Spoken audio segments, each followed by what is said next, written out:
And can you maybe draw some light on how Christians say that God is being itself, but also God is love, and maybe relate that to the Trinity, and then see how that may relate to like a Christian humanism?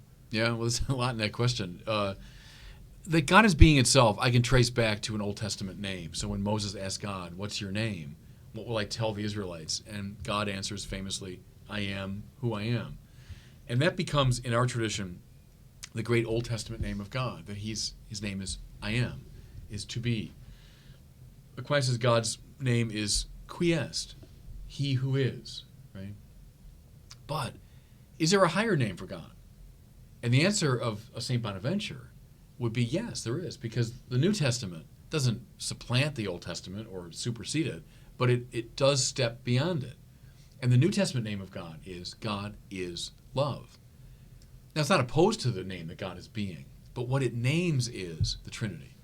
Because if you say God is love, you mean that in God there has to be a play of lover, a beloved, and the love that they share.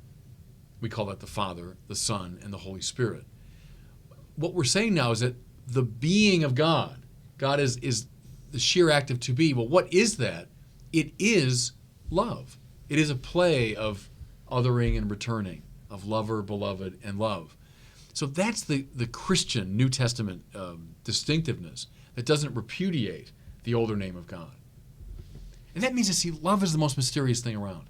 If we've been saying correctly that God is the supreme mystery, that's true. And now I say that, well, God is love. That means love is the supremely mysterious reality. Father, can you go a little bit further on the concept that when God became man, it didn't compromise his divinity? Yeah, because he didn't turn into something other than himself. He took to himself a created nature, which he could then use, if you want to use it that way, or term it that way. He could use for his own iconic purposes. So he didn't stop being God. He didn't have to. Nor did he undermine the integrity of the creature he became. He didn't have to. But that creaturely nature could be fully itself. We say that Jesus is humanity at its fullness. That's true. When Pontius Pilate says, it's always the irony in John's Gospel, he says, "Ecce homo," behold the man, look at the man. That's what he's saying. Is there's humanity at its finest. But in the same Gospel, St. Thomas can say, looking at Jesus, "My Lord and my God." Both true. They're both true. He is truly divine, truly human, and the two in this non-competitive relationship. But if God were a supreme being, he couldn't pull that off.